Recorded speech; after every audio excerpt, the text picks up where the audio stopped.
ask. Okay, guys, I'm recording for September 2nd, Thursday, Math 180, Math 180S. This is the time for support class, but we just continue the lecture. And at the end of Wednesday, or at the end of the class on Wednesday, we talk about function. We started going over the working on basic 1, which is on page number 5 in the notes. Okay, we start to look at these functions in a different perspective, which is from the definition of a function's perspective. All right, so we talk about that the function is a rule. Okay, so it's a rule, and this rule takes input and produces output. And how many output it produces. For each input, to each input X, there's exactly 1 output produced.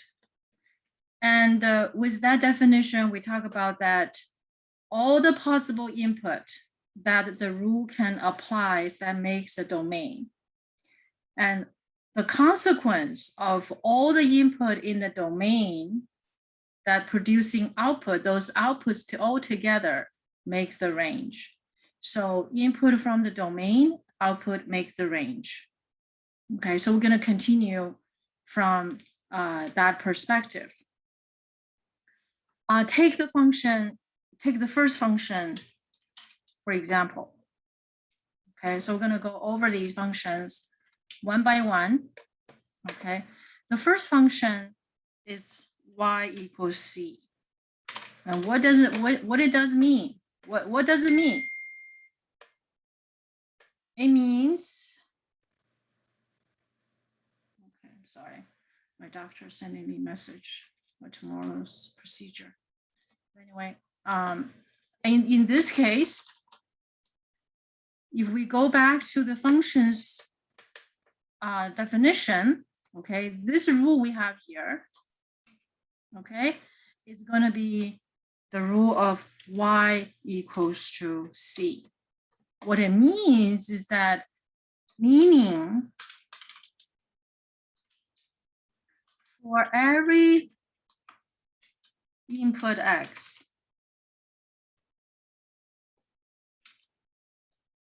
the output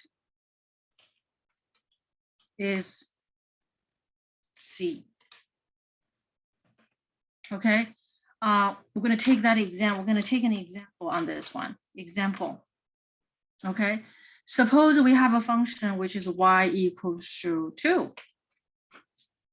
Okay, so using this framework, the definitional function, and y equals to 2. Then we were thinking with this rule, right? The function takes the input, and the input, no matter what is the input, the output is always 2. Now the question is, what input could this rule applies to? And we want to have we want to know all the numbers that the rule can, the rule of f of x equals 2 would apply. So that will make the domain. Okay, so let me ask the question again. What are all the possible numbers? Okay, give me all the possible numbers such that this rule would apply. And the answer will be all real numbers. And what will be the range then? Okay, let's see how the rule applies, right? Suppose I give the input x equals to 0. According to the rule, when the input is 0, the output is going to be 2. Now, when the input is 1, and the output is going to be 2. Okay, when the input is -5, and the output is going to be 2 as well. So this list will keep going. We'll keep going. go on and on and on forever. So what are the numbers will be qualified for input? And the answer, of course, is all real numbers, because no matter what is the input, okay, we can choose fraction, decimal, radical numbers, and then the output will always be the same. Now, let's look at something else. What is the range? The range, right? The consequence of all the possible numbers from the domain after the rule is applied to, each produces an output, the collection of all the output. So what is a collection of all the output? Well, we always have the same output, right? Therefore, the output, all the possible output there is, there's just one number in the set. Okay, so the range is 2. Now, next, we're going to look at the graph. We're going to look at the graph. Okay, how do we make the graph? Okay, in your past experience, you probably learned how to use X, Y. But X, Y really represent input, output for any specific rule. Under this specific rule, f of x equals to 2, we have input 0, output 2, input 1, output 2, input -5, output 2, and so on and so forth. So the point, the ordered pair we could get would be like 0, 2, input, output. And the next one would be 1, 2, input 1, output 2. And the next one, input is -5 and output 2. So you can see that all these points, if we put these points in one rectangular system, what are we getting? If we plot all these points, okay, so we're going to set up a rectangular system. Okay, I'm going to set up a rectangular system. Don't worry about why I choose y equals 0. It's just to get the graph started. Okay, it's just to get the graph started.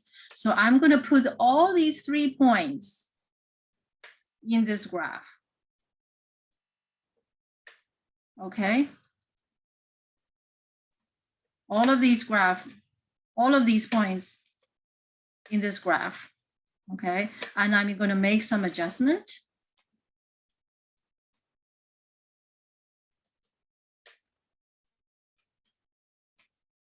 And I start to plot the points. The first point, 0, 2. I'm going to make it a red dot. It's a point. Another point, 1, 2. Another point.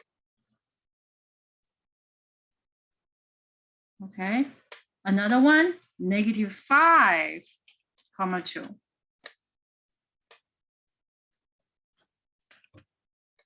And imagine we have many such points. We just didn't plot them all. It could be 0.5, 2, √2, 2. So all these points, if we connect all these dots, what are we getting? We are getting a horizontal line. Okay, you might have seen this before. But now we look at this function from look at this line from the perspective of input output and the rule of function. And this is a function you're gonna touch in calculus 1 as well. Okay, calculus 1, calculus 2. So we must understand its meaning. We must understand the meaning. So now we know the input, right? The input is a horizontal number, and the output. So each dot, right? Each dot represent, say, for example, this dot, that's a point. That point is an ordered pair in input, output. And our input here is 1, and the output here is 2. So every point on the line is, is similar, has similar meanings. The meanings are the same. Okay, just different points. All right. So next, so we cover the domain, we cover the range, and let's look at X-intercept, Y-intercept. Okay, X-intercept is, I wish to know if you guys remember, what is X-intercept and what is Y-intercept? Okay, we typically call the input, the line for input as X-axis, the Y called the Y direction, the vertical direction is the output, So X-axis basically is for the input, the Y-axis is for the output. The X-intercept will be the input crossing. Where does the line crosses the X-axis or the input line? And in this case, this horizontal line is crossing no places with the X-axis. There's no crossing. So in this case, there's no X-intercept. Okay, and do we have a Y-intercept? Does this line cross the Y-axis? Yes, it does. It crosses right here. So this line crosses the Y-axis at a point, and this point is, we call Y-intercept. Okay, so far, I think everything should not sound strange to you. You have seen this before, and that point is 0, 2. So that's a Y-intercept. Okay, now, this is the first function. Any questions? Do you have any questions, Jacob? No questions. No question. Okay, so let's look at the second function. Okay, the second function is very interesting. It's a very useful function. You're going to see this function in calculus class as well. Okay, so second question. And this question, if we look at from the perspective of function, and we're also going to decide the domain and range and so on and so forth. Okay, this is probably one of the simplest rational functions there is. Okay, you have 1 over x. So how does this rule work, right? We have input, and input given to the rule of the function, and the description of this rule is saying that, for each input you give me, I'm just going to find the reciprocal of it. We're just going to find the reciprocal of it. So that's the rule of the function. So that's the rule of the function. And it produces the output. So that output is f of x equals to 1 over x. So the output is 1 over x. Let's take a couple examples here when we look at the input output, right? If the input is 1, going through this machine, what do we get? F of 1 is 1 over 1. F of 1 is 1 over 1. So the whole thing equals to 1, right? For x equals to 2, going through the same, following the same rule, f of 2 will be 1 over 2. 1/2. So if we look at the points, right, if we make the input output ordered pair, okay? So here I'm going to set up a table. I'm going to set up a table so you guys can work with me, right? So I'm going to set up a table, and so we understand how the rule works, and we're making points. So I'm going to make 3 columns. I think so far just this number of rules, and then this is the rule. Okay, so this is our rule. So for input equals to 1, we have done that. Okay, so in terms of the points, input, comma, output, or x comma y. So this first point will be 1, 1. When input is 1, output is 1. when input is 2, the output is half. And as a result, you can see when the input is 2 and the output is half.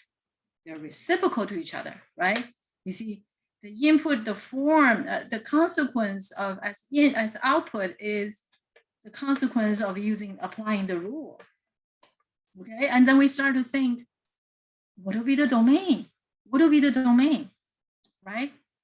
And we keep going. We still continue to plug in numbers. So what if my input is half?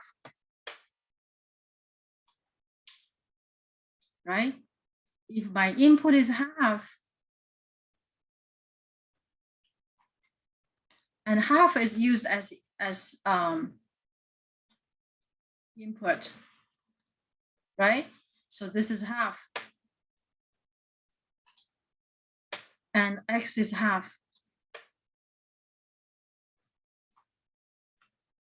1/2. What does 1/2 equal to?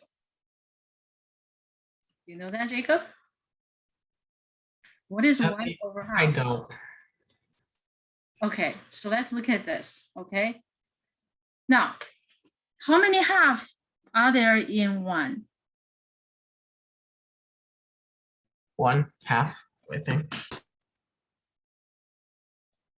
If you have 1 apple, right? And you half it, how many pieces do you have?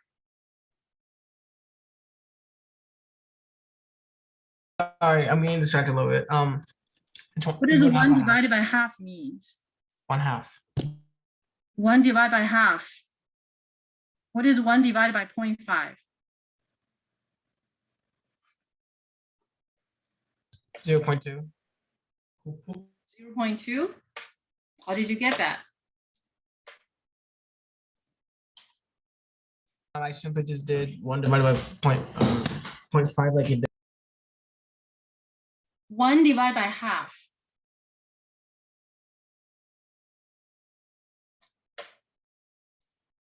One divided by 0.5. 2. Does it?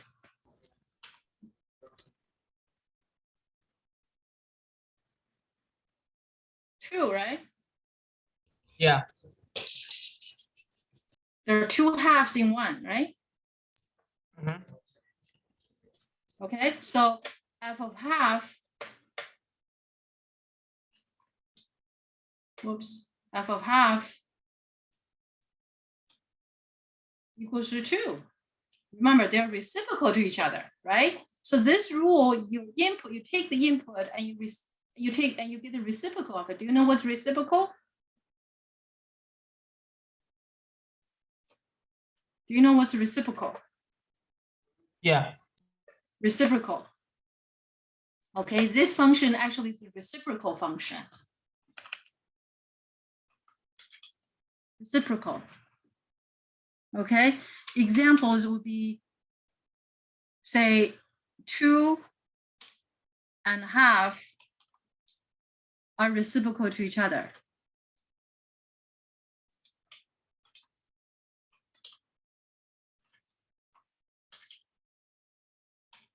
They are reciprocals. 3 and 1/3 is reciprocals. 1/3 and 3 are reciprocals, and so on and so forth. Okay.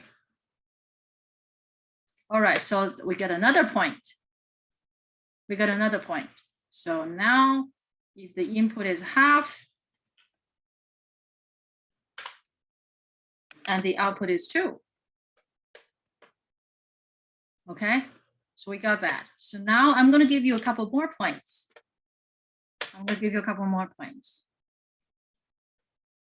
Let's insert some more rows. Okay, so this time I'm going to give you x equals to -1. No, I'll give you another one. Give you one more positive number, 1/3. Okay, and you're gonna go through this machine and figure out the output. Then I'm gonna give you x equals to -1, x equals to -2, and x equals to -12 and x equals to -1/3. And I'm going to give you just a few minutes to calculate the output. Would you like to do that? Yeah. Let's do it.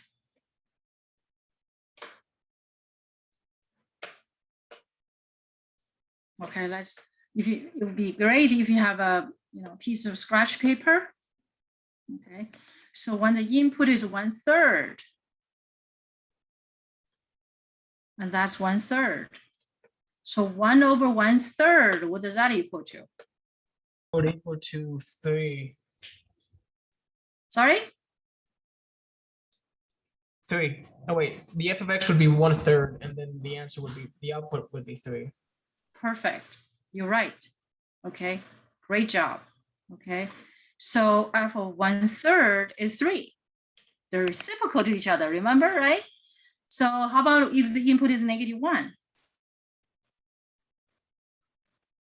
The answer would also be -1. That's right. That's right. Okay, so f of -1 is going to be -1. How about f, the input is -2? What will be the output? You would get -2. Input is -2. The output is what? Would it not be -2? Input is already -2. What will be the output?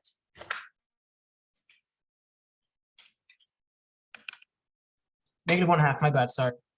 No problem. -1/2. Yes. Okay. The input is -2. The output is -1/2. Now, input is -1/2. What would be the output? Input is -1/2. What would be the output? That would be -2. That's right. You got it. Input is -3, 1/3. I'm sorry. The answer would be -3. Perfect. You got it, Jake. Now, the output is -3. We have got so many points. Now, my question is, could I choose the input equals 0?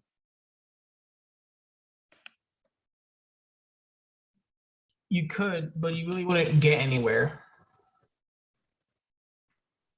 What do you mean by I could, but I won't get anywhere? If you do x equals 0, you would still get the point 0, 0, because x is already equal to itself. Therefore, the output and the input would also be 0 as a point. Correct? Are you sure? If our input is 0,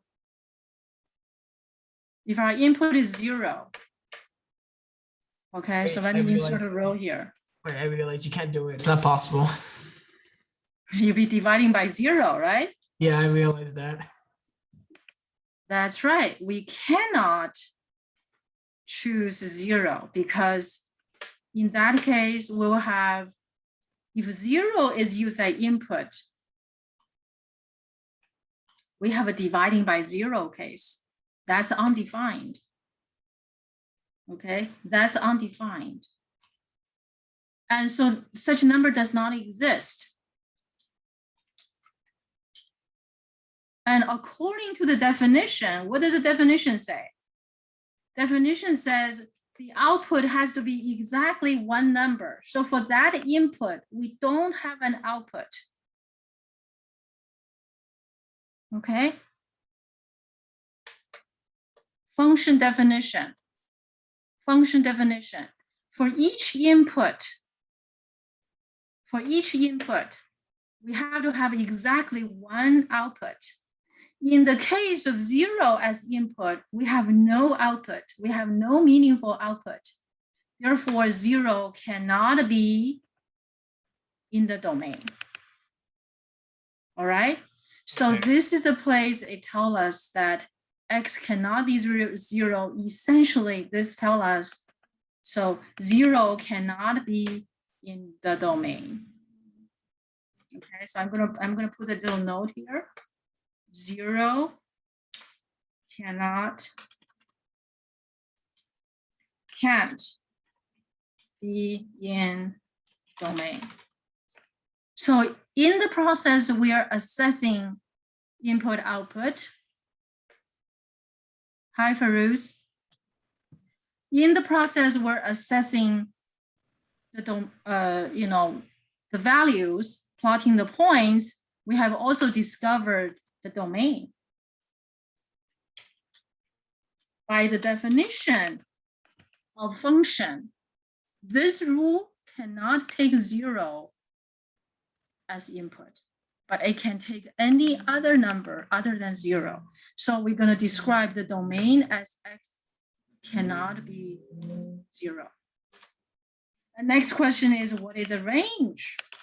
Right, so we're going to leave that question empty for now. And we're going to plot some points, right? Because now we can plot some points. Input, output, input, output, input, output. So let's get these ordered pair. Okay, when input is 1/3, the output is 3. When input is -1, the output is a -1. When input is a -2, the output is a -0.5. When input is -0.5,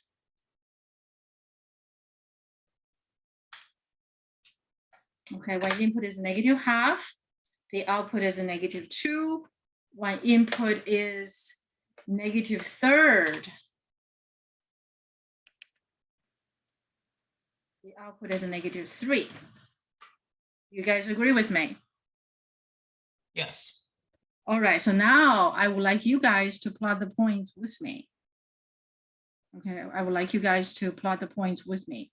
The graphing part is actually part of analytical geometry. Okay, analytical geometry. So we need that. We need these skills for calculus. Okay, so with that said, we have how many points? We have 8 points. We know 0 cannot be the input. So we have 8 points. Next, I want you guys to plot these 8 points. Okay, so I'm going to set up my rectangular system.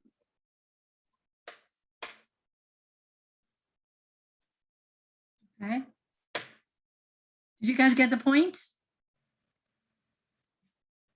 Yeah. Okay. So let's plot the points together. Okay, so we got the rectangular system, and I'm going to make some adjustment.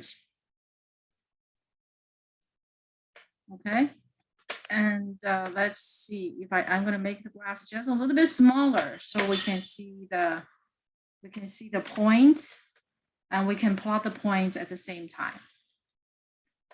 Okay, so the first point would be when input is 1, output is 1. So we're going to plot these points. Okay, go ahead and just plot it on your paper. Okay, 1, 1. I'm going to put it a red dot. 2, 1/2. 1/2, 2, 2.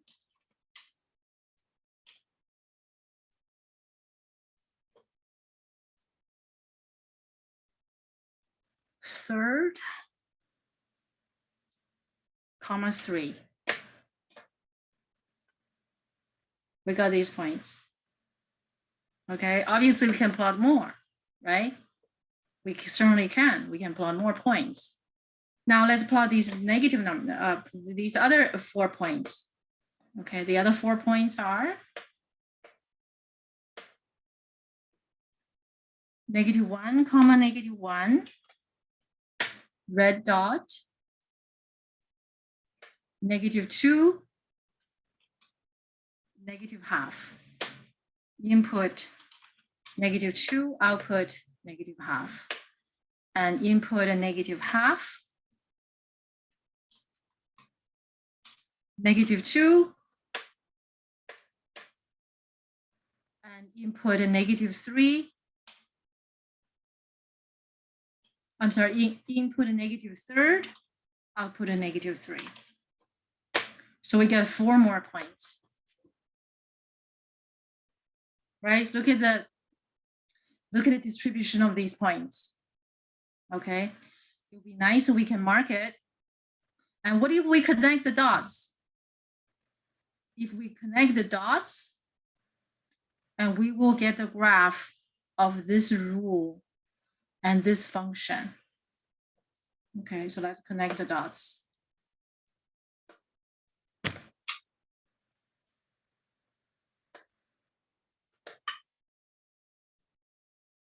Okay, in this graph, domain and range are both reflected. We just found the domain. Can we find the range? The range, you look at the second number, you look at the output, right? The output can be as high as possible. It can be as low as possible, but the curve never crosses the y-axis. I'm sorry, the curve never crosses the x-axis nor the y-axis. Okay, so the y value will never be equal to 0. So the domain and range are the same for this function. So y will not be 0. Or you can also say the output, right? The output will never be 0.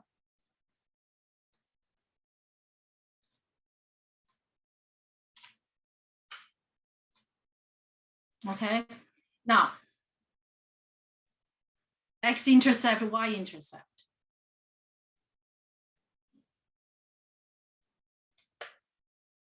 Does the curve cross x-axis? Does the curve cross y-axis? No, it doesn't. Never happens, right? It never happens. So there's no X-intercept. Okay, we don't need this anymore. Okay, so no X-intercepts.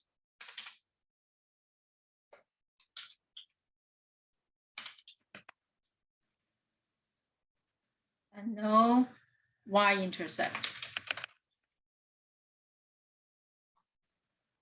Okay, as we're doing this, we're doing analytical geometry.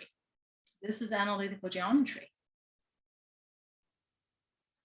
Okay, analytical geometry basically process is you turn the function into graph. Okay, so this is the second function. This is the second function. Now, let's look at the third function. Are we ready? Yes. You guys get the hang of it? Does it recall something you've done before? Yeah, it just took me a while to understand what I was doing. So let's look at the third function.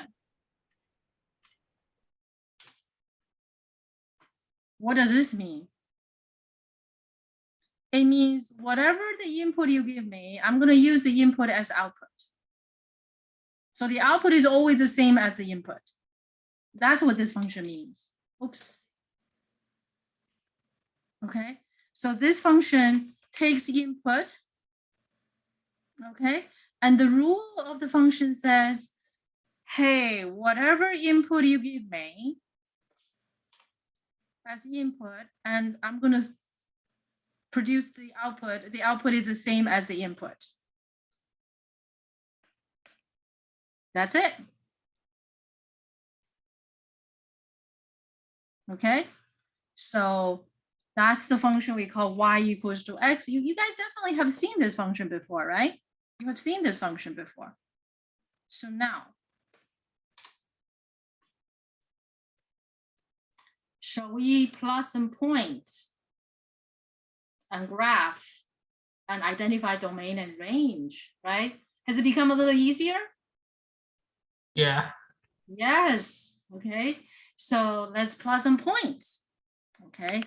And we're gonna make those points we call input comma output. Okay. I'm going to give you a few points. Okay, we really don't need to have too many points, but I'm going to say x equals to 1. Give me the f of 1. F of 1, right? F of 1 is 1. That's the rule of the function. When x equals 0, right? F of 0 is going to be 0. So output is always the same as the input. That's what this rule of the function means. And I'm going to give you one more. X equals to -1. And the output is -1. So we got 3 points. We got 3 points.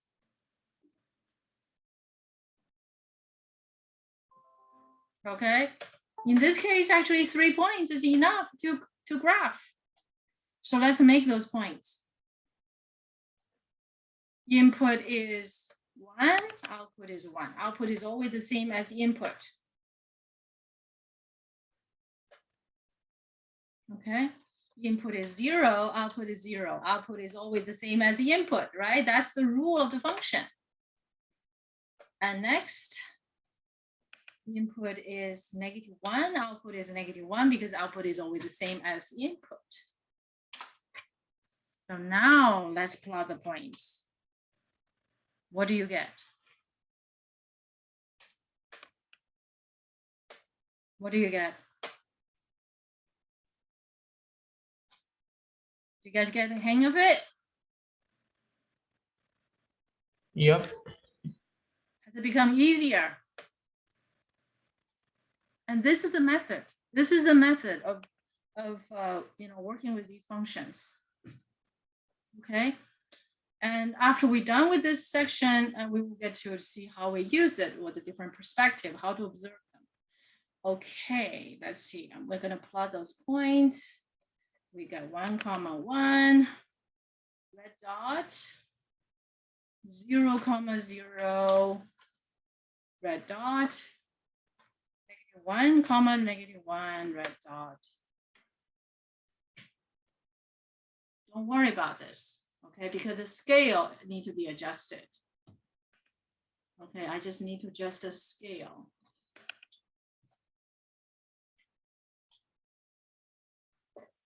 Okay, how about we connect the dots? Connect the dots. Boom. Does that curve look familiar to you? Yes.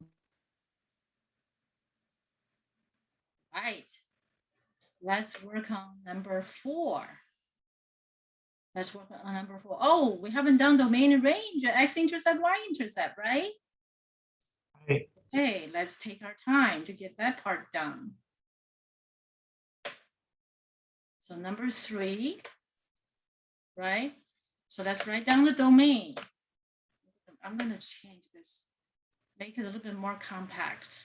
Okay, so last row, last column.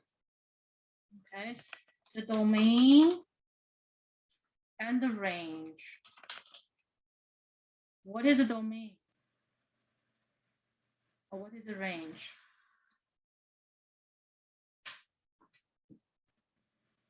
Would it be positive infinity to negative infinity?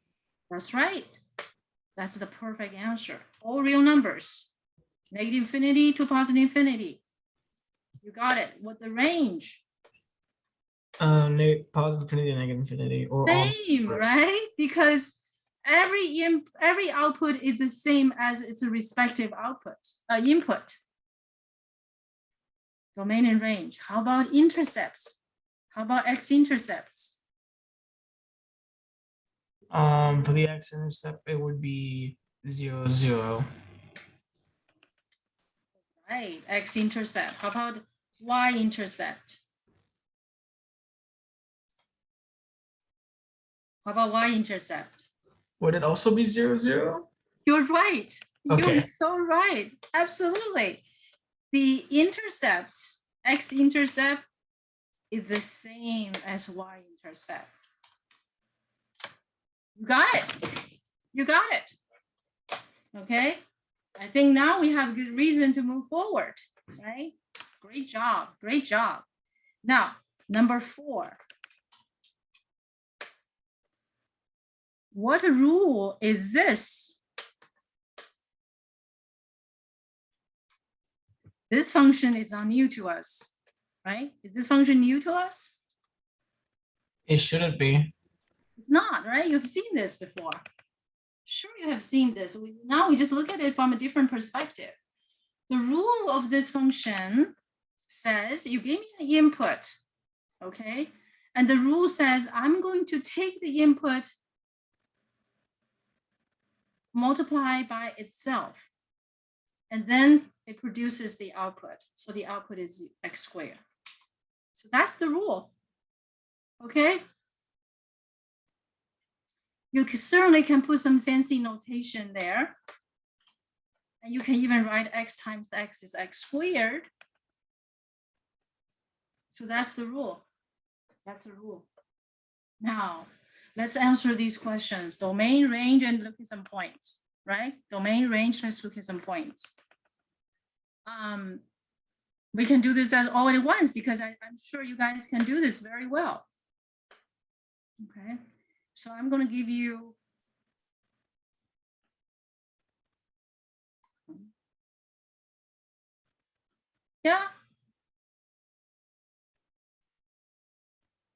okay, and at the same time,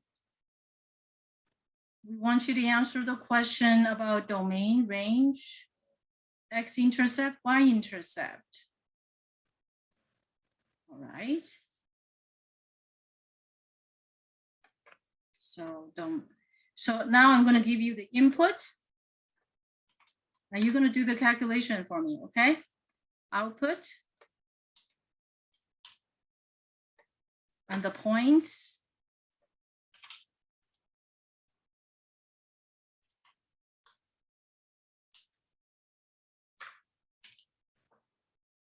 Input -2, -1, 0, 1, 2. What will be the output? Output, we just follow the rule.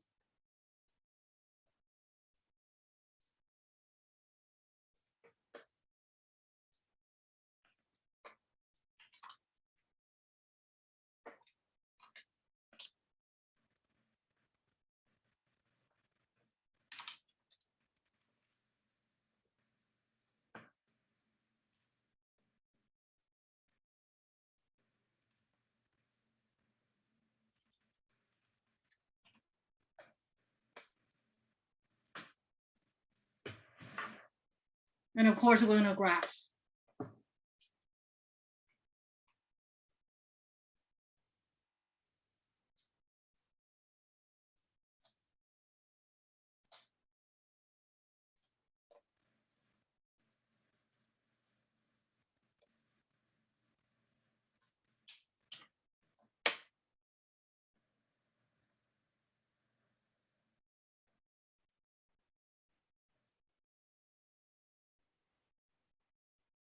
Oops.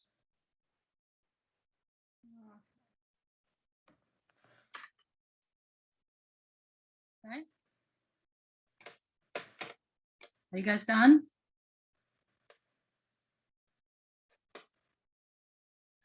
-2, -2, -1.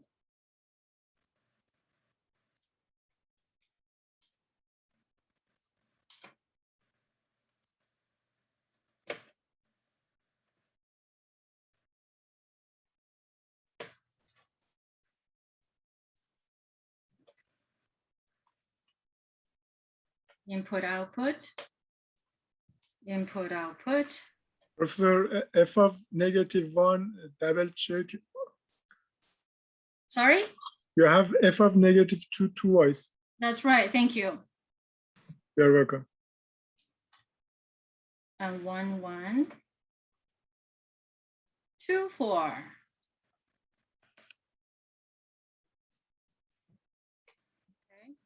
So plot these points.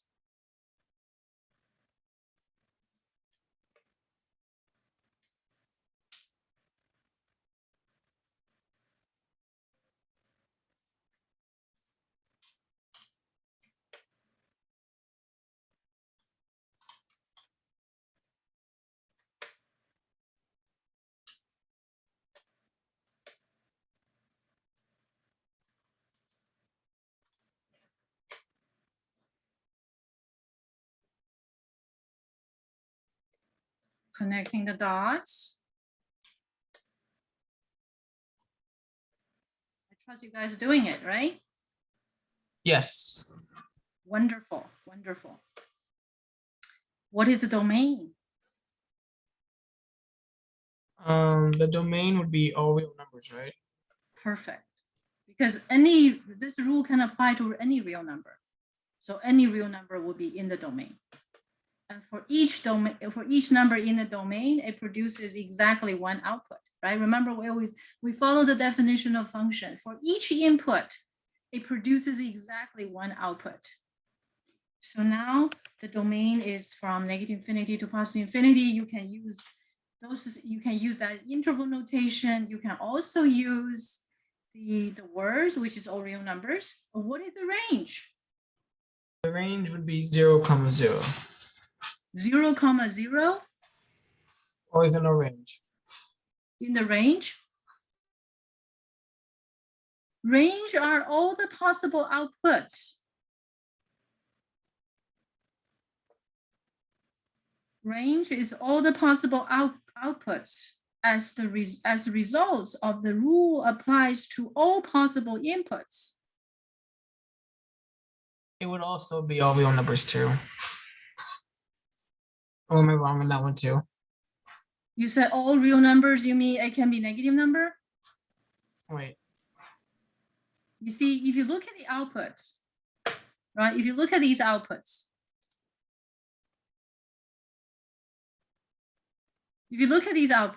right?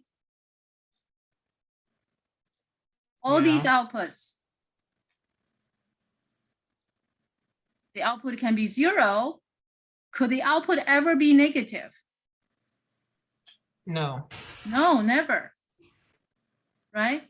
If your answer is all real numbers, you're not really wrong, but it's not concise because all real numbers include negative numbers. To be more concise, the range will include all the positive number and the 0. So we call it all the non-negative real numbers. Can't you also do 0 to positive infinity? Would that be an answer too? Yep. Okay.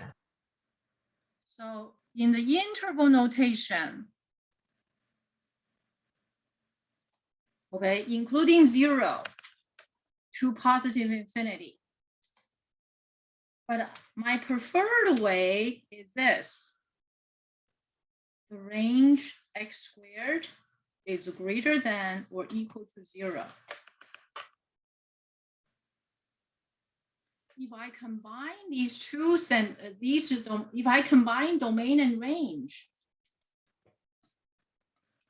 domain, range in one sentence,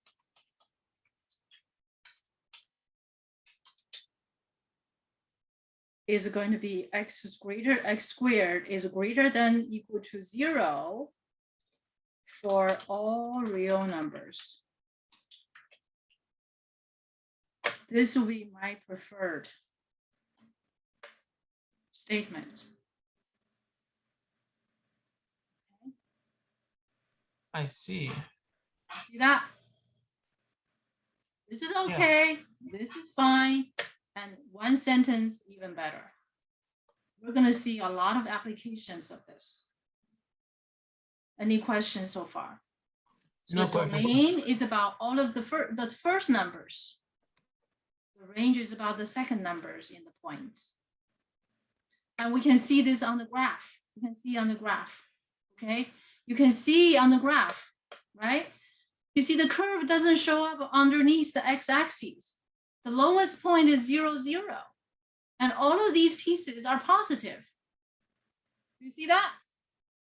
They're Yeah. above x-axis. That tells you the outputs are positive or 0. Output is positive or 0. Got it? Yes. Now, so you can see the picture tells us a lot of things. Next, what would be the intercept? X-intercept, Y-intercept. The X-intercept would be 0, 0. Perfect. Wonderful. And as for the Y, there would be no Y-intercept. Y-intercept. Where does the curve crosses y-axis? There is none. Think again. Where does the curve crosses y-axis?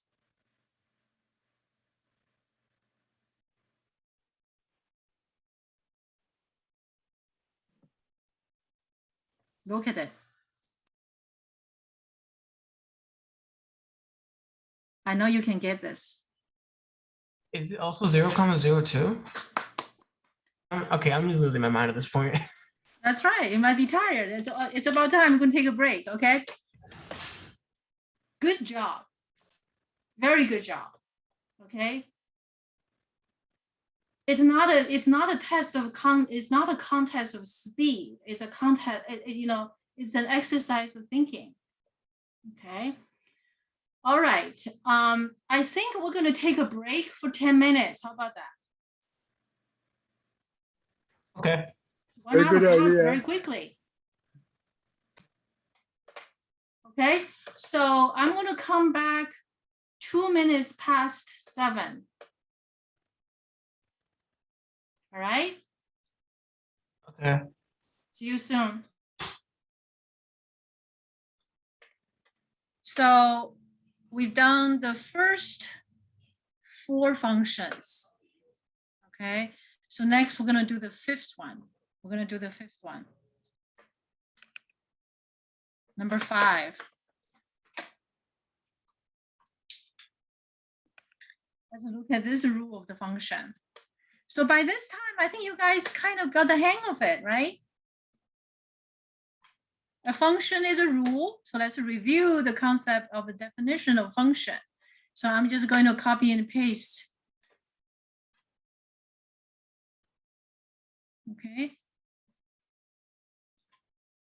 Revisit the definition of function.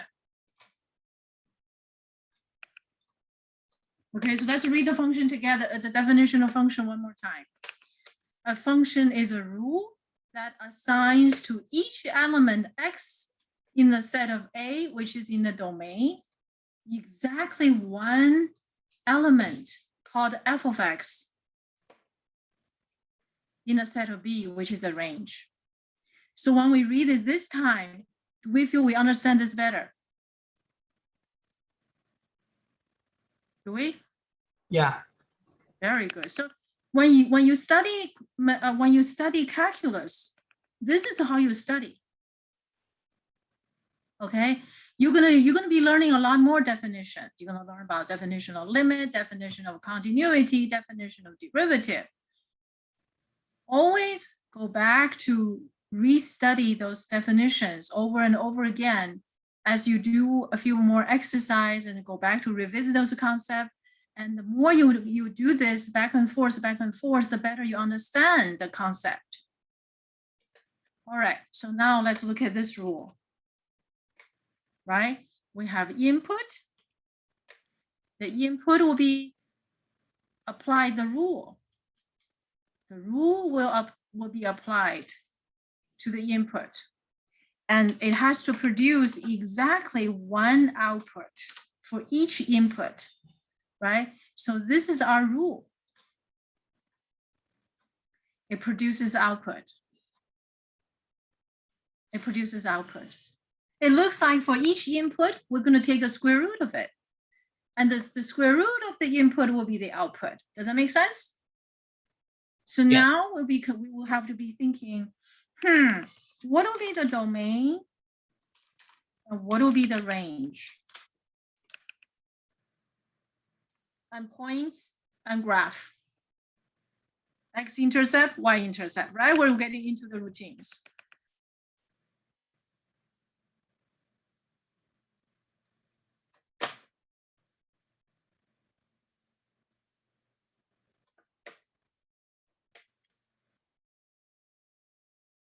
Okay, in order to get you started, I'm going to give you a little table.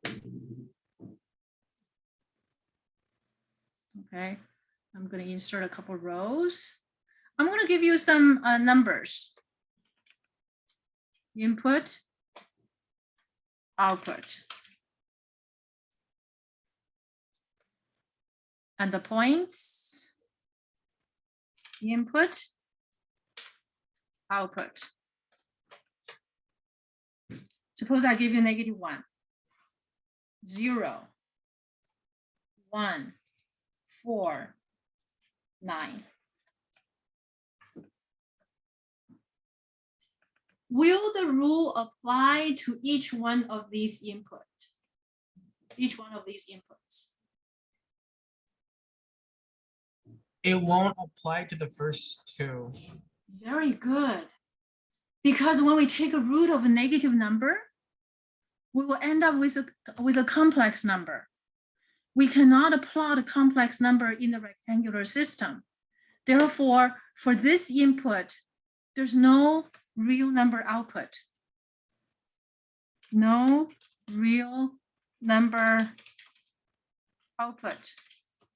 So according to the definition, for each input, there has to be exactly one output. And for this input, we don't have a real number output. Therefore, this number cannot be in the domain. So, but how about 0? Can 0 be the input? No. Think again. Can we take square root of 0?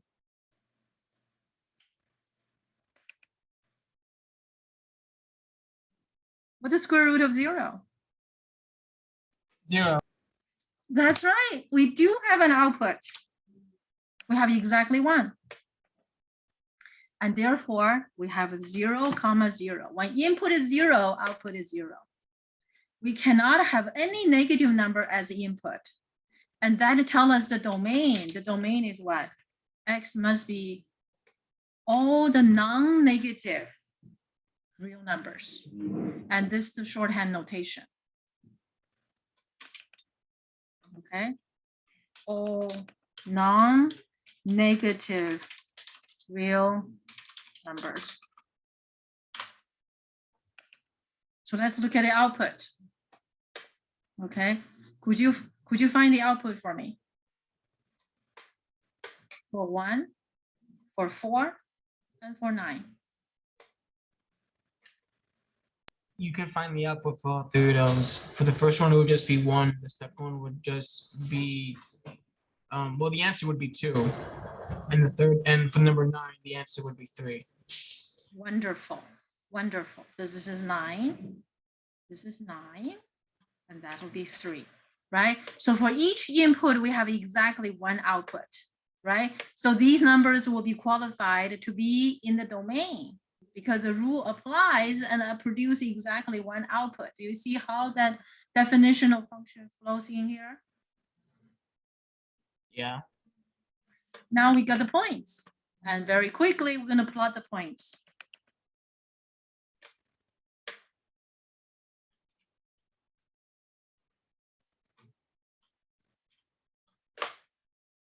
Okay, so let's plot the points. And of course, we're going to work on the, at the same time, are we thinking about the range? Yes. So what will be the range?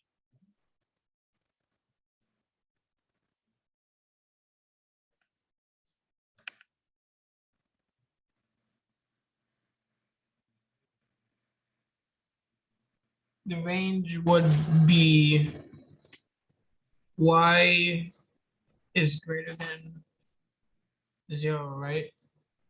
Greater than 0. Does it include 0? Well, it would be the first one, just put y. That's for the domain. Do you know what I mean? Y would be, I think you understand, y would be greater than or equal to 0, right? Yeah. Because y is also root x, so square root of x is greater than or equal to 0. So you can write it in this form. And of course, you can also write it in this way, and you can also write intervals. Okay, you can also write intervals, but this is my preferred form. This is my personal preferred form. Okay, and I want you to learn to use this form because it's going to be really beneficial for you for your future courses. But anyway, so we got the domain and we got the range, so let's plot the points.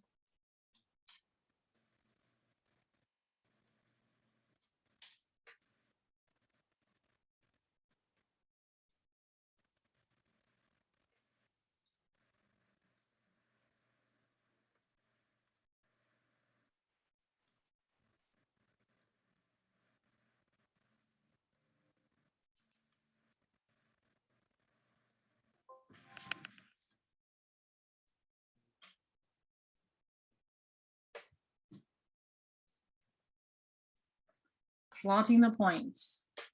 Okay, go for it. I know you can do this.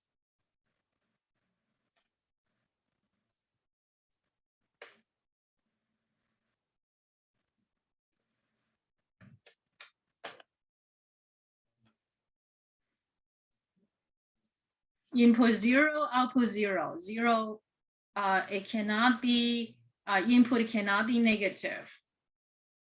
Okay, input 1, output 1. Input 4, output 2. Input 9, output 3. Boom. I think I can adjust this because the last point didn't show. Make it 10.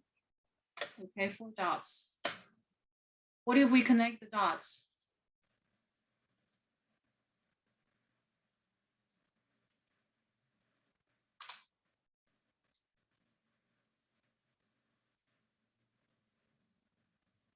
And we're doing analytical geometry. We're doing analytical geometry.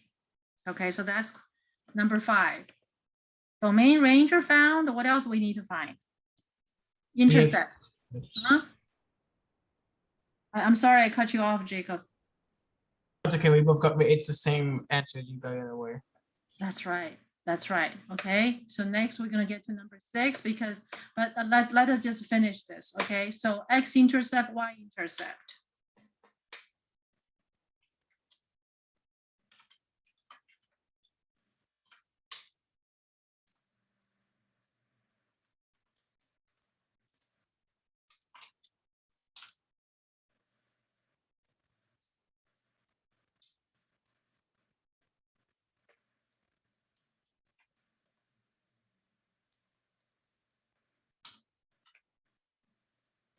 Okay, so in this graph, what do we see? We see that the entire graph is going up. Actually, this is an increasing function. This is an increasing function. When x increases, okay, we're gonna introduce a definition of function, the increasing function. We're gonna introduce this definition soon. But for now, I just want to have this visual. As x increases, y increases too. Does that make sense? So this is an increasing function. This is an increasing function. Got it?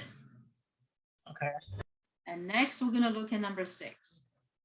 Next we're gonna do number 6. Number 6 is a function every student who takes calculus class has to deal with. Knowing this function well and its variation well ensures you're going to get that extra 10, 20 points on your exams. Okay, so the rule of the function is y equals to absolute value of x. Okay, here we're going to spend a little more time here. We're going to spend a little bit more time. Remember, we have done on the first question on the quiz number 1, right? Remember, we have something like this, the absolute value, the square root of x squared. We know this is false, right? Yeah. And we also tell you what is true, right? What is true?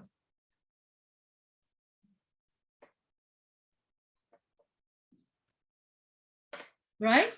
It would be x radical x squared equals absolute value of x. Oh, you already wrote it down. Sorry. You're right. Okay, this is false, but it's a popular mistake. This is true. Okay, in here, we're gonna go through, we're shooting for a good understanding of this function.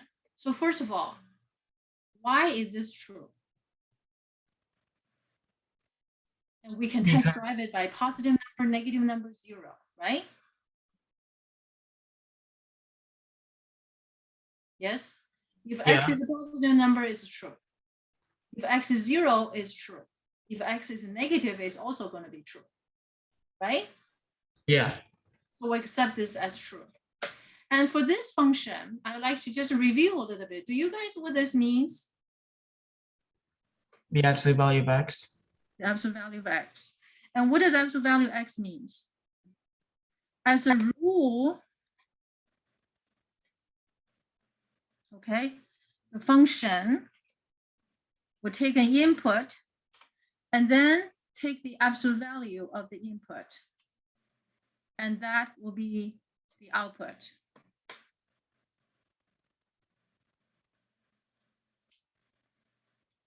So the output is absolute value of the input. Okay. Now, let's observe some points. Let's observe some points. I'm going to give you some table. Once again, I'm going to give you some table. This time we're going to have more rows. That should be fine. Okay. Input, output. Input, comma, output. The input I'm giving you is going to be -3, -2, -1, 0, 1, 2. Could you produce the output for me? So for the first one, you would do f of x -3 is equal to absolute value of -3, and then the answer would be +3 because, well, I don't really know why, but like I know in my head that it's always going to be +3 no matter what. Right. You're absolutely right. But the absolute value of 0 is 0, right? Yeah. So the absolute value of any number is going to be a non-negative number, right? Yep. Okay, so we're going to write these down as we knew it.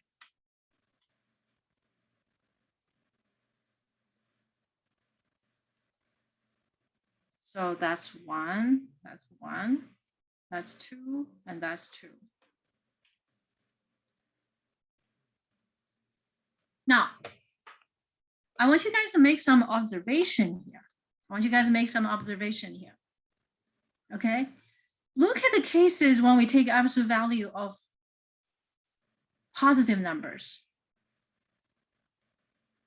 What do we see?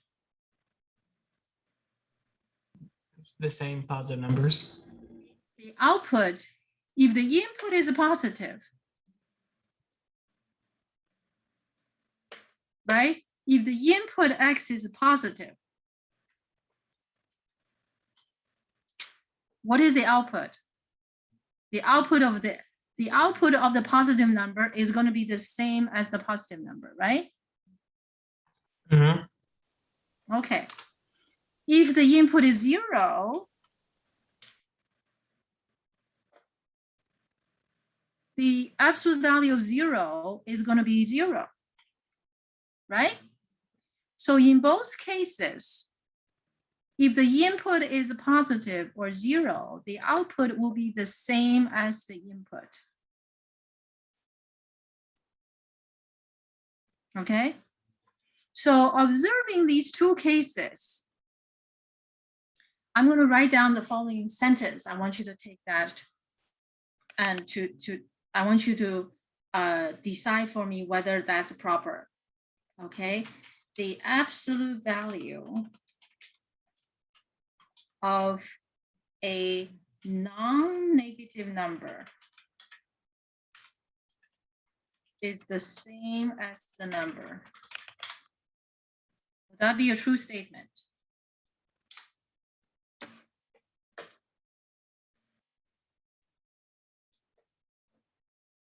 Okay, look at that table. Okay, I observe these cases and many more I can think of. Okay, if the input is 3, 4, 4.5, 6.10, and all of these positive numbers or 0, they all have the same feature, don't they?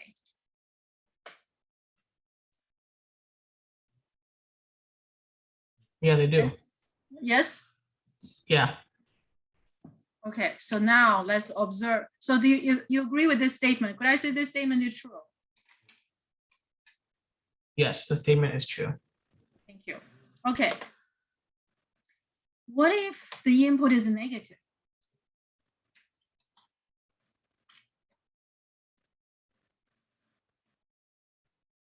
If the input is negative,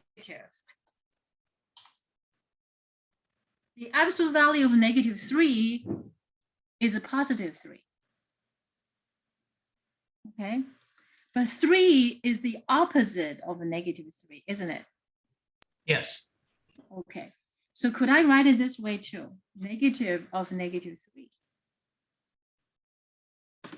Could I do it that way? Yes. Could I do it for 2 as well? The absolute value of -2 is a +2. And 2 is the opposite of -2. Therefore, I can also write alternatively this way. And Yes. for -1, what did you say, Jake?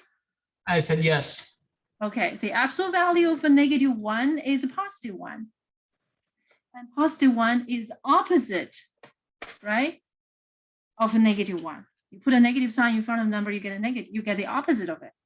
Okay, so now I'm going to make another statement. Okay, the absolute value of a negative number is opposite.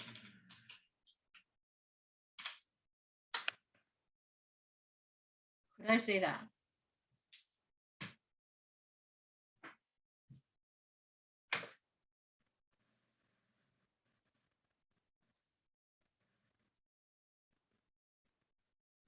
If x is a negative, the absolute value of x is going to be opposite of x.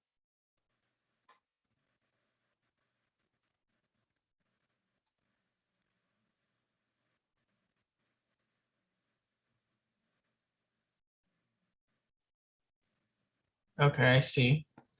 Do you see that? Yeah. It's a little tricky here. It's a little tricky here. A lot of my students in calculus class, they have a hard time with it. So I was determined, if I teach pre-calculus, I want my student to get over this in pre-calculus before they enter calculus. So look at this statement. The absolute value of a negative number is its opposite. So now we have two sentences. Do you agree that both are true? Yes.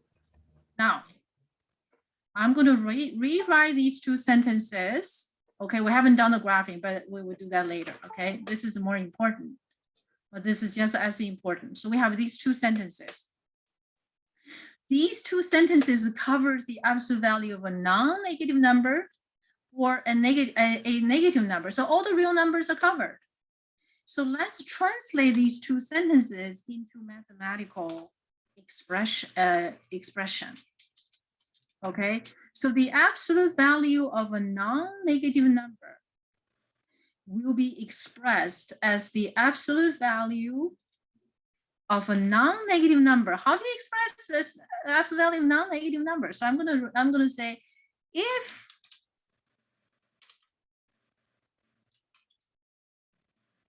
X is positive or 0, the absolute value of X, right? The absolute value of a non-negative number is the same as the number. Okay. The second piece, do you follow me, Jake? Yes, I'm just. Farooq, you there? Yes, I am. And I had a question on the box you have about the X is less than 0, Professor. It says f of X equals X, but you are saying X Oh, is. sorry, I need to put the absolute value sign here. Oh, okay. I was wondering, so thank you, ma'am. Thank you. Thank you. I missed something. Okay. I accidentally dropped it. If X is negative, right? So we're saying the absolute value of a negative number. So this absolute value of a negative number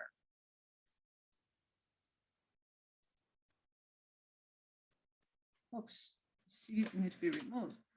If X is negative, the absolute value of X is going to be its opposite.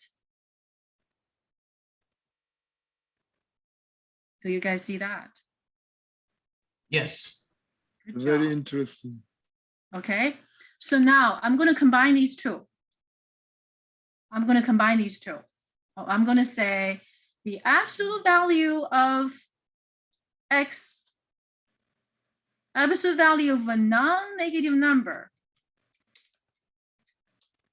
if X is larger than or equal to 0, and the absolute value of a negative number is its opposite. I just merely switch the order, right? Yeah. Okay, so these two statements, statements we acknowledge as true now are shorthanded in this case. Is that acceptable to us? Yes, it is. Okay. We understand mathematicians are good at creating shorthand notation. Okay, I'm going to make it even shorter. Okay, absolute value of X, absolute value of X. Absolute value of X. I will have 2 branch.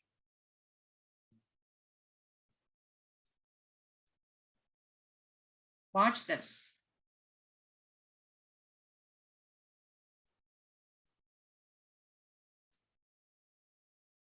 Okay.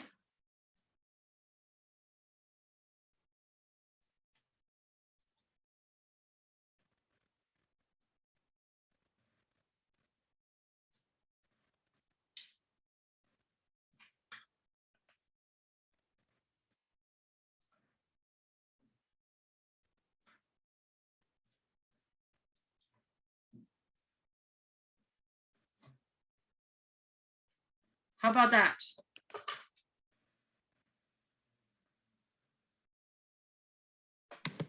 Sounds good to me. How about Jacob? What do you think? It's still the same, so it's still. That's right. I'm glad you see they're still the same. It's just the same statements just being written in what? In shorthand notation. They're saying that the absolute value of a non-negative number is the same as the number. The absolute value of a negative number is its opposite. I'm so glad you got it. Okay, and I know our audience who's going to watch this video, this recording, they may have a hard time, but go back and watch it over and over again. That's what I expect of you if you have a hard time. But I assure you, if you get this, okay, we're going to have more things to relate to that. You will easily get 20 points minimum on your exams in Calculus 1. Okay, so far so good, right? Yep. Yes, Professor. And we can visualize that using the time, using the number line. Even if we want to help the students understand better using number line, it can visually proven that shorthand. You can use number line. We're going to graph it, right? Would that be Yes. what you meant? Probably yes. Probably yes. Okay, so let's do the graph. Okay, the graph will also say the same thing. But be able to do this form is essential for you to perform some of those operations in calculus. Okay, because later on we're gonna be seeing some variations of this. There will be variations to this form.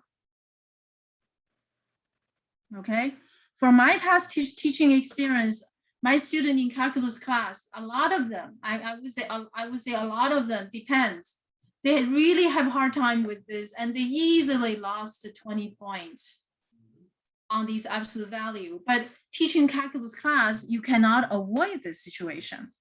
This function is absolutely critical in the learning of calculus, especially in chapter 2.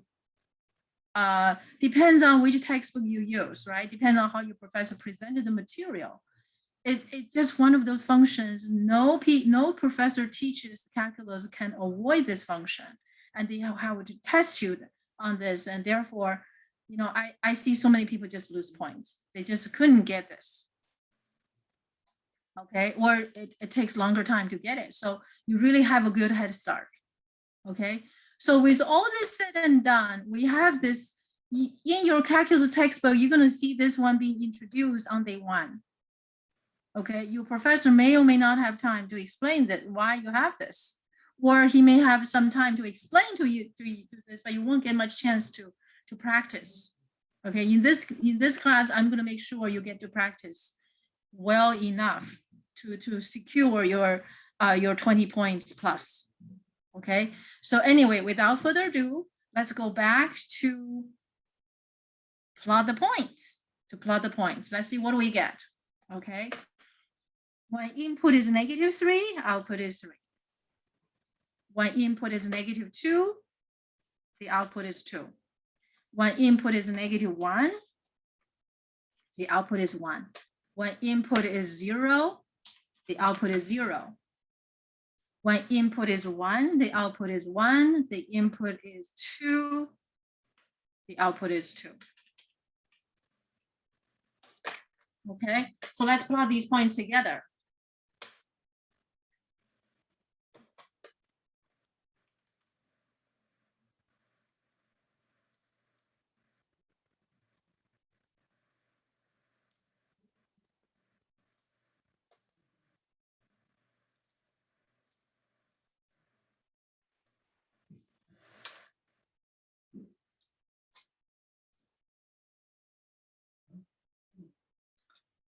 So let's plot these points, okay?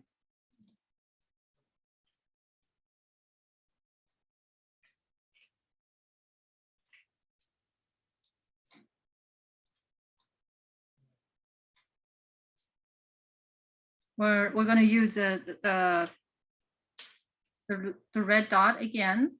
-3, +3, -2, +2, input output, -1, +1, 0, 0.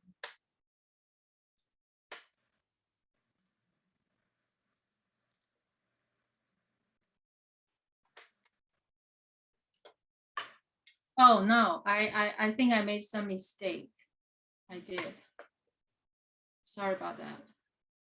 -3, 3, -2, 2, -1, 1, 0, 0, 1, 1, 2, 2.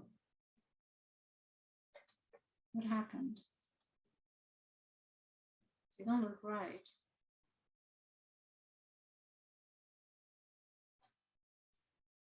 That the scale of the. Oh, never mind. My bad. This is more like it. Okay, sorry about that. Now, one thing we can do is we just connect the dots. Connect the dots.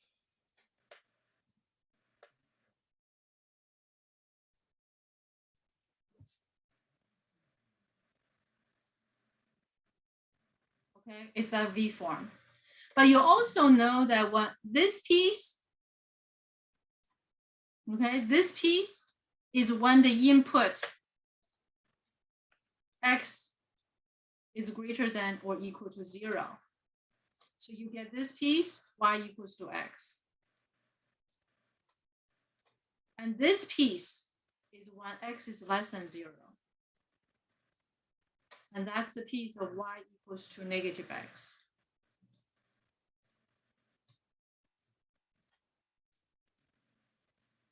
Okay, Okay. got it?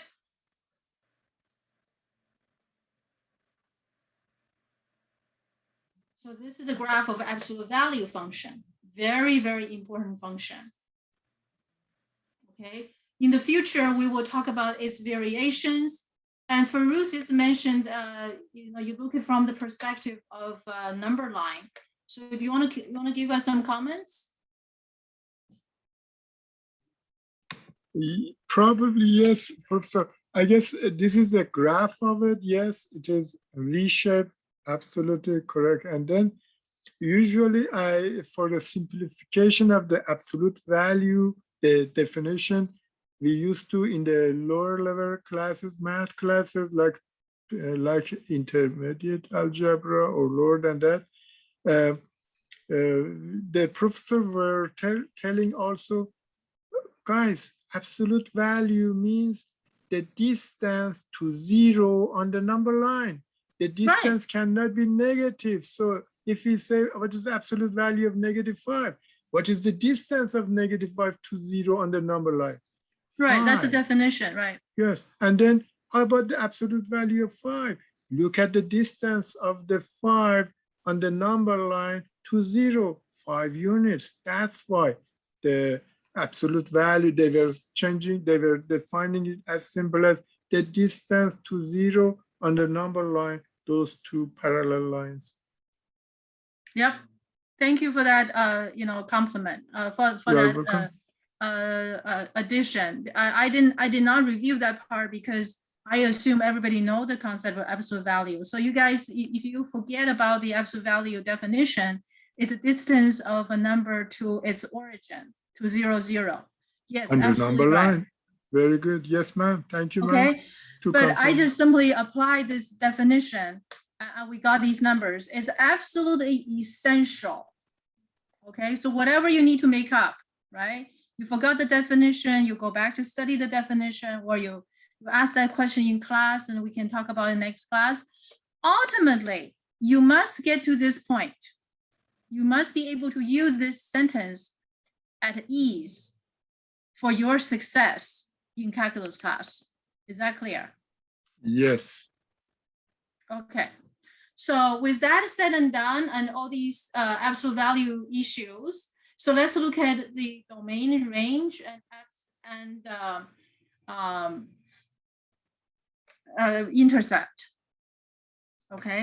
So what is a domain? What is a range? Positive infinity and negative infinity for the domain. Very good. All real numbers, because we can take absolute value of any real number. Therefore, the domain is all real numbers. How about range? How about range? It would be 0 to positive infinity. Does it include 0?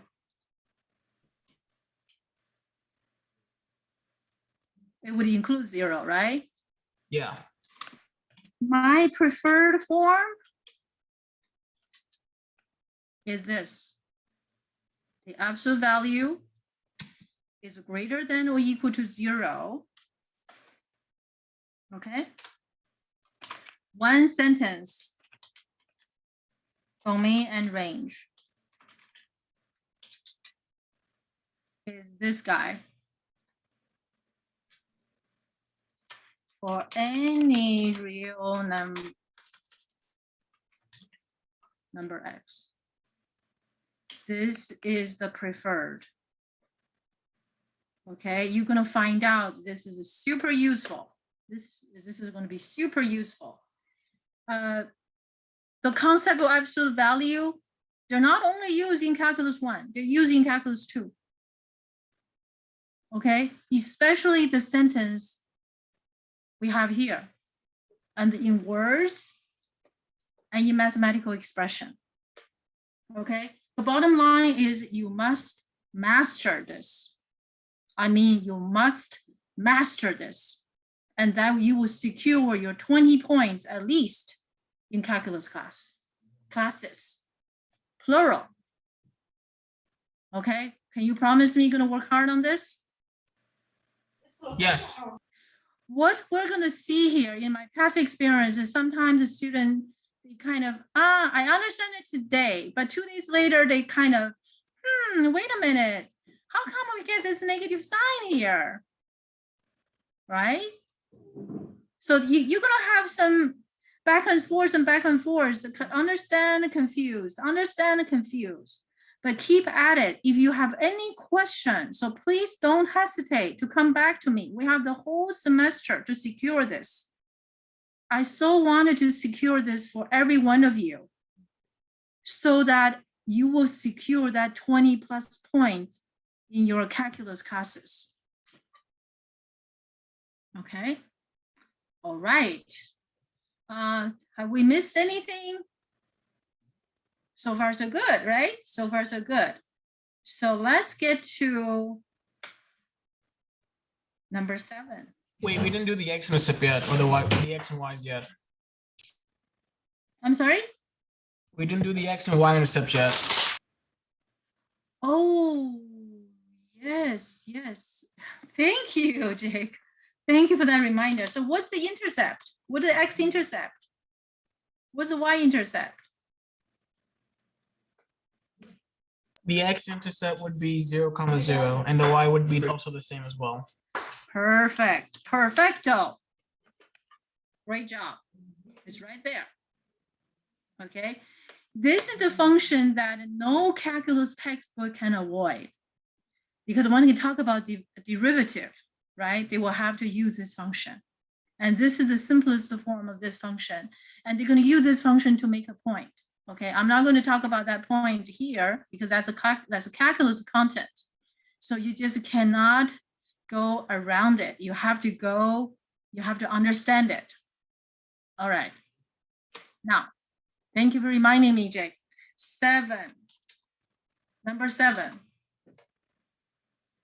Okay. Y equals to x to the power 3. This is another very useful function. You are going to encounter this function again in calculus class. In which chapter? Probably chapter 3 or chapter 4. See, simple functions like this, just you cannot go about it. Okay. So now, what is this rule of function? Okay, I'm gonna bring the definition of function with us again.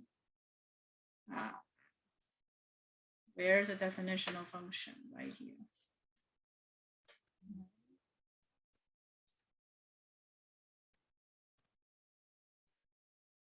Look at that definition.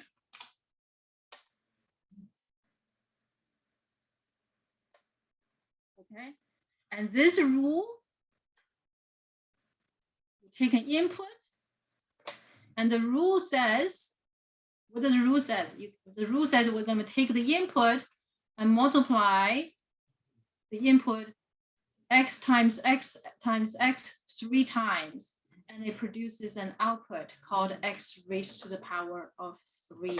That's the rule. Does that make sense? Okay, so as the rule of the function f of x, whoops. Okay, we're gonna write it in a little fancier way, which is just x raised to the power 3. So for each input, we have exactly 1 output. For each input, we have exactly 1 output. How many numbers what are the numbers we can apply this rule to?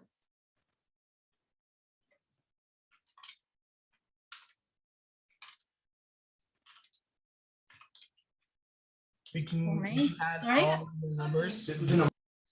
That's right. All real numbers. All real numbers. Okay. Wonderful. Wonderful. You got it. And the range? All real numbers. Yep. Yep. Because if you take a 3 power of a positive number, you're going to get a bigger positive number, right? If you take a power of a negative number, you're going to get another negative number. So the range is all real numbers as well. Okay. And the domain and range. And of course, we're going to get to the intercepts. We're going to get to the intercepts. So let's plot some points. Okay. I'm going to be a little bit lazy here. Okay. Intercepts. Okay. Well, we're going to answer that question later. So I'm going to let you plot some points. Are you ready? Yeah.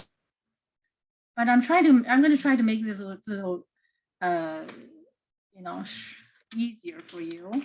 Okay. So once again, input, output, and the points, input, output. And I'm going to give you input -2, -1, 0, 1, 2. And we're going to apply the rule.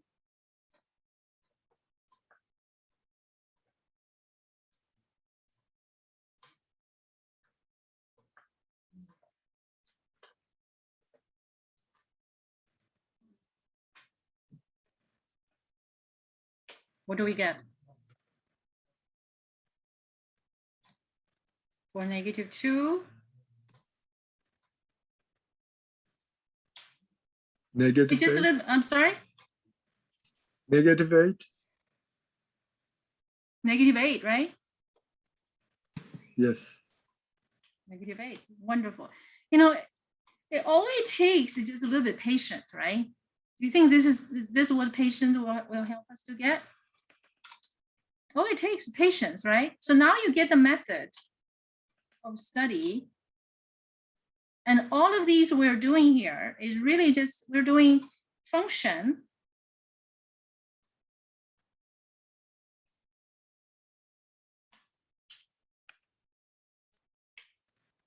At the points, input -2, output -8. Input -1, output -1. Input 0, output 0. Input 1, output 1. Input 2, output 2. This function is so critical that every textbook will use it in the calculus text because it's a very simple example and it makes a point. Okay, so now let's plot these points.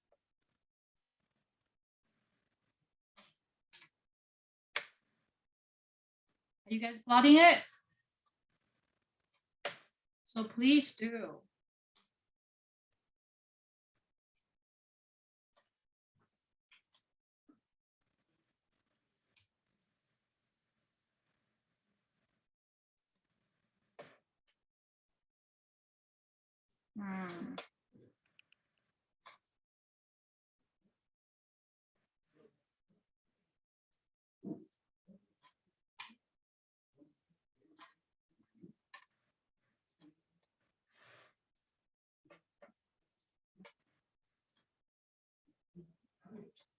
So -2, -8, black dot, a red dot,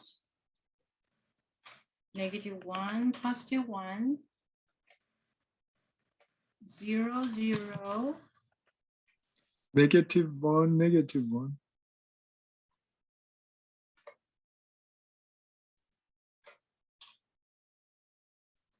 What did I do? I guess you said -1, 1. Okay, thank you. You're welcome.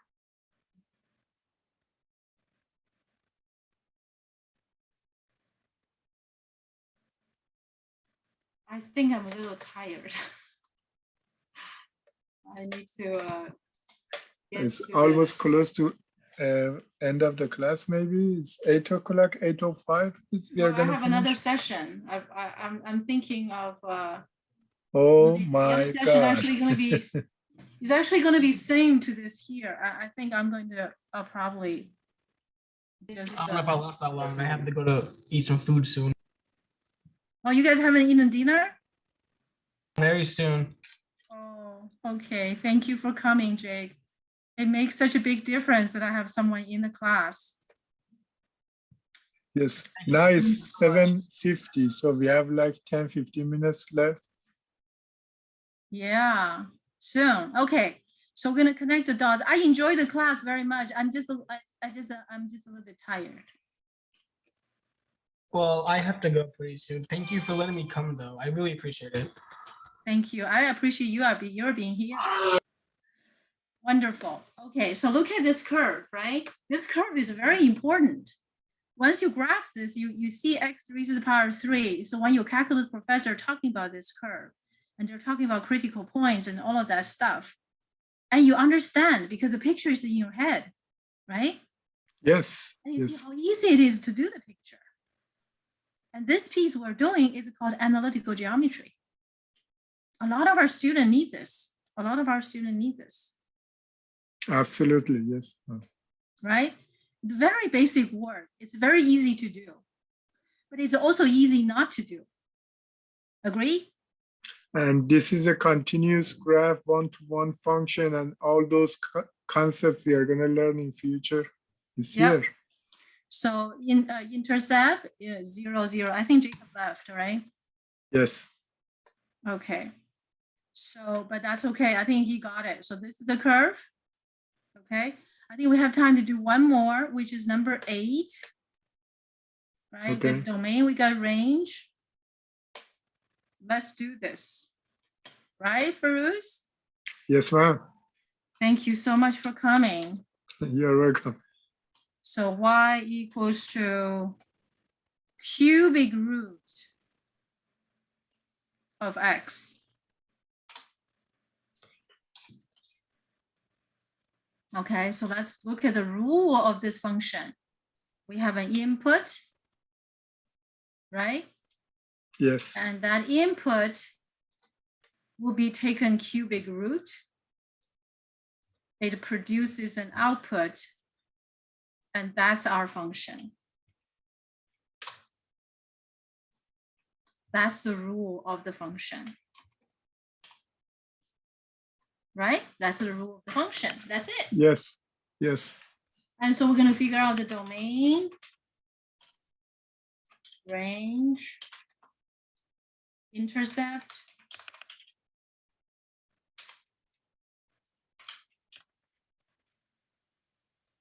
right? The x-intercept and the y-intercept.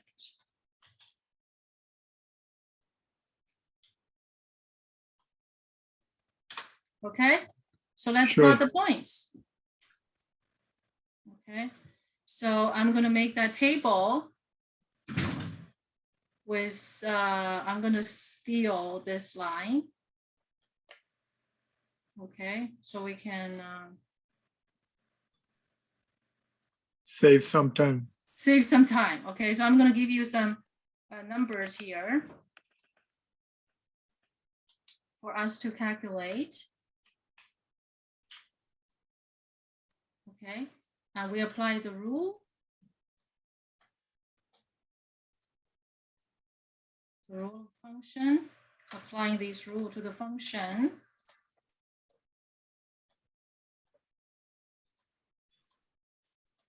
And we get the points, and we plot the Yes. points.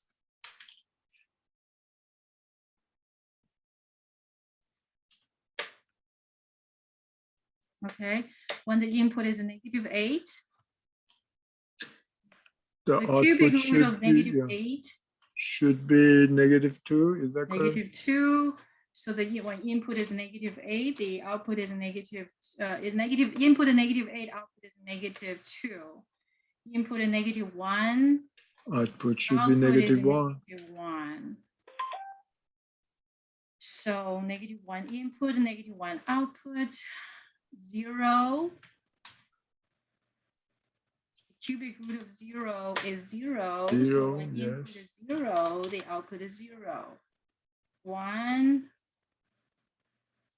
So the It's input is 1. 1, output is 1, 1. input is 8, the output is Output is 8. Oh, 2, output sorry, is 2, sorry. yes. We need break time I do. soon. Thank you. Oh, sheet. So this is 8 equals to 2. Yes. You see, when we're I'm in a hurry, I always make mistakes. Input is 8, output is 2. All right, so let's plot these points. Let's plot these points. Okay. And it's going to be -9, +9. And this is going to be -3, +3. Okay, so I'm going to make the graph right next to the point so we can have a better, we're just going to plot these points. Now, okay, input a -8, output -2. Red dot. One more. Input a -1, output -1. Input 0, output 0. Input 1, output 1. Input 8, output 2. Boom. Look at that. Look at those points. And we're going to connect the dots. We're going to connect the dots. And that's the curve of cubic root of x raised to the power 3. So one picture equals 1,000 points. I know. One picture words, tells 1,000 words. One picture worth 1,000 points. That's right. But we have to be able to speak those words, right? Yes, yes. What will be the domain? You can see this rule. Domain is all real numbers. All real numbers. And the range? As well, all real numbers. All real numbers. Intercept? 0, 0 and 0, 0. yes. Wonderful. Okay. Look what we have accomplished. Okay. We have get to up to number 8. Okay. And I don't think we're going to continue.